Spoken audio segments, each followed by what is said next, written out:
Olá galera, bom dia! Como é que estão vocês? Minha turma do nono ano do Colégio CTCom. Como é que vocês estão lidando com essa pandemia? Tá tudo certinho? Vocês estão em casa? Se saindo, vocês estão saindo de máscara? Vocês estão passando álcool em gel nas mãos? Gente, vamos procurar nos precaver, gente. É importante agora que vidas sejam preservadas. E nós vemos no noticiário que os hospitais, os postos de atendimento estão superlotados, gente. Vamos levar a sério, gente, tá? Com máscara, álcool em gel, vamos nos proteger, tá bom? Hoje vamos falar sobre a Primeira Guerra Mundial, gente, tá? Esse foi o conflito armado no início do século XX, tá? Começou em 1914 e terminou esse conflito em 1918, ok? Então, a Primeira Guerra Mundial, também chamada a Grande Guerra, a mãe de todas as guerras, tá? A guerra definitiva, a guerra que ia encerrar todas as guerras. Só que a história nos mostra que não foi bem assim que aconteceu, tá? Então, foi um evento, como falei, ocorrido no início do século XX, tá? Do período do dia 28 de julho de 1914 até o dia 11 de novembro de 1918, que foi assinado o armistício, ok? Foi uma guerra entre duas alianças, tá? Uma liderada pela França e a outra liderada pela Alemanha, tá? O saldo dessa guerra estima-se, segundo os historiadores, tá? Não fala-se um número certo, estima-se mais ou menos entre 20 milhões de mortes. Então, na Primeira Guerra foi decretado o fim dos impérios alemão, o Império Russo, o Império Otomano e o Austro-Húngaro. Mas o que levou, meus amigos, meus lindos, que as nações se desentenderem no início do século XX? Tá? Quais razões do conflito? Então, foram as tensões, tá, ocorridas no século XIX. Tá? As tensões ocorridas no século XIX, por exemplo, como a Revolução Industrial, gente. Mas, poxa, professor, a Revolução Industrial revolucionou o mundo, melhorou o comércio, melhorou a vida das pessoas, tirou as pessoas do campo e refloresceu as cidades. Bom, mas também a Revolução Industrial, ela trouxe ao longo dos anos uma forte disputa comercial entre as nações, dividindo a Europa, dividindo o velho mundo. Então foi uma procura insaciável de expansionismo por mercados consumidores, por matérias-primas. Então, essa situação nós vemos quando estudamos sobre neocolonialismo e imperialismo. O que isso quer dizer? Que as nações da Europa procuravam novos mercados, procuravam assim, novas colônias onde poderiam dominar as nações chamadas fracas, tá? Os povos fracos, os povos que eles precisavam de uma cultura, precisavam de uma civilidade. Tudo é desculpa, não. Tudo é para o objetivo de quê? Alimentar a indústria, aumentar o consumo e produzir mais, arrecadar mais matéria-prima. Então, das tensões provocadas no século XIX, podemos falar também sobre o conflito entre a França e a Alemanha, que causou o chamado revanchismo francês. O que foi esse revanchismo francês, gente? É um resultado de um sentimento de ódio dos franceses em relação aos alemães. Porque no século XIX houve as guerras napoleônicas, né? Os franceses perderam. Houve a guerra franco-prussiana em 1871, se não me falha a minha memória. A França também perdeu. Então, no início do século, a França almejava resgatar o seu brio de nação, o seu brio de povo, resgatar o brio do seu exército na Europa. Então, almejavam fazer frente com os alemães no tocante à industrialização e ao imperialismo.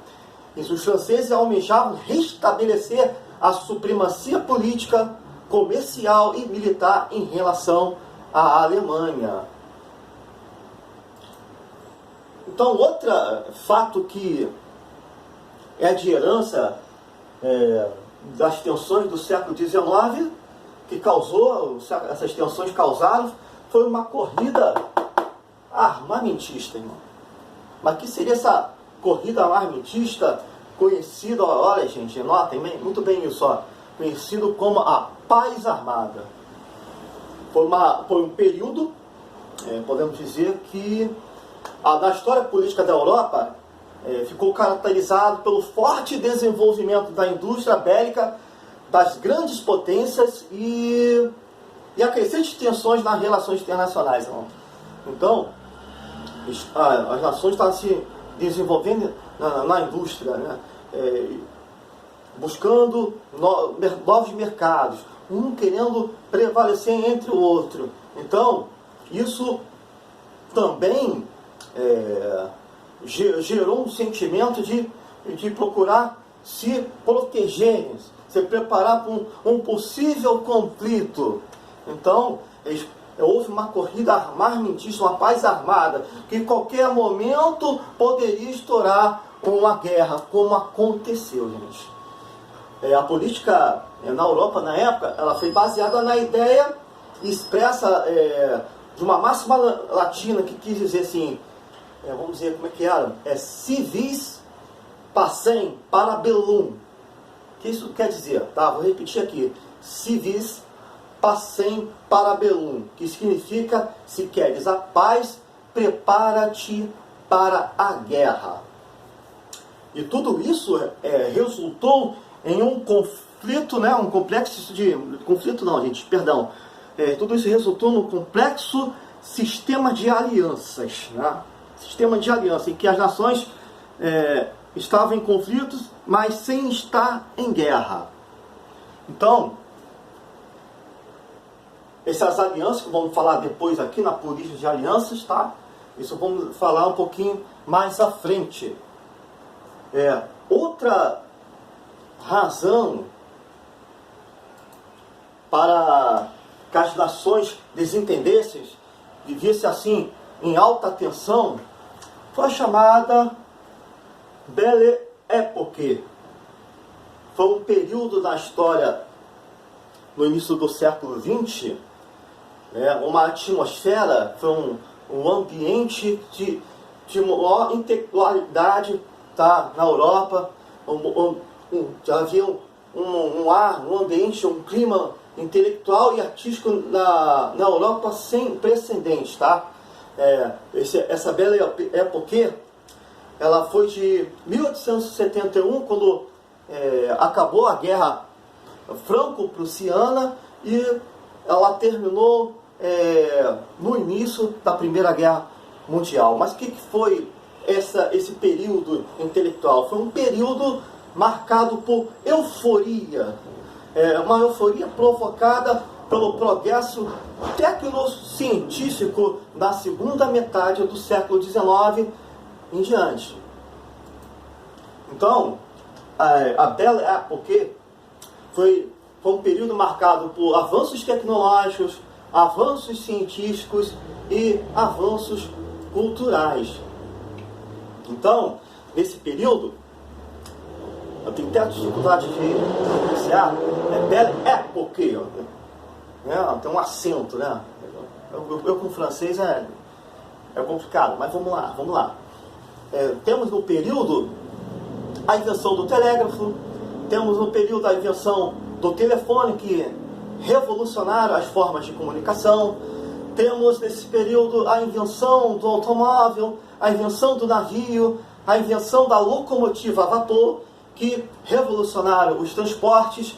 Então, criaram um clima de entusiasmo, de euforia. Esse entusiasmo, essa euforia, com o progresso, refletiu-se na vida das pessoas, na vida cotidiana dos grandes centros urbanos, principalmente no continente europeu. E era visto na moda, nos cafés, no teatro, nas praças e nos parques públicos. O evento que se tornou símbolo desse período e desse símbolo de euforia foi a Exposição Universal do ano de 1900 em Paris. Tá? Essa exposição que aconteceu na capital francesa, ela reunia uma apresentação de diversas invenções tecnológicas da época, combinadas com amostras de arte, sobretudo do estilo Art Nouveau, eu acho que é assim que se pronuncia, vistas em construções arquitetônicas, pinturas e esculturas. Tá? Só que esse lado eufórico, de entusiasmo, de avanços na tecnologia, na ciência e na cultura, teve um outro lado, gente.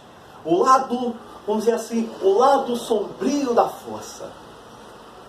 O mesmo período, o mesmo tipo de tecnologia criada, tecnologia desenvolvida, que começava a ser aplicada ferozmente na produção de armamentos pesados. Isso que aconteceu também. Esse foi o lado sombrio da força. O outro lado, o lado obscuro. O mesmo tipo de tecnologia criada pelo homem foi criada também para a produção de armamentos.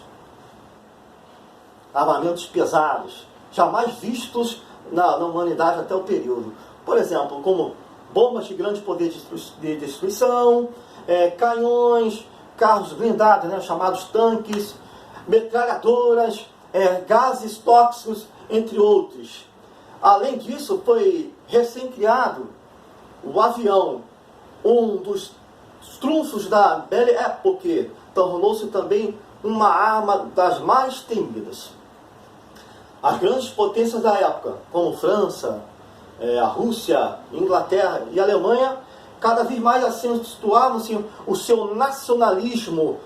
E isso gerava uma tensão cujas consequências eram difíceis de se prever, mas infelizmente aconteceu, querido. Essa disputa comercial, essa disputa por protagonismo, infelizmente levou-se para a Primeira Guerra. Então, eles partiram para uma política de alianças. Tá? Foi criada a Tríplice Entente, tá? Foi uma aliança entre a França, não fala aqui Inglaterra, mas é o Reino Unido, tá?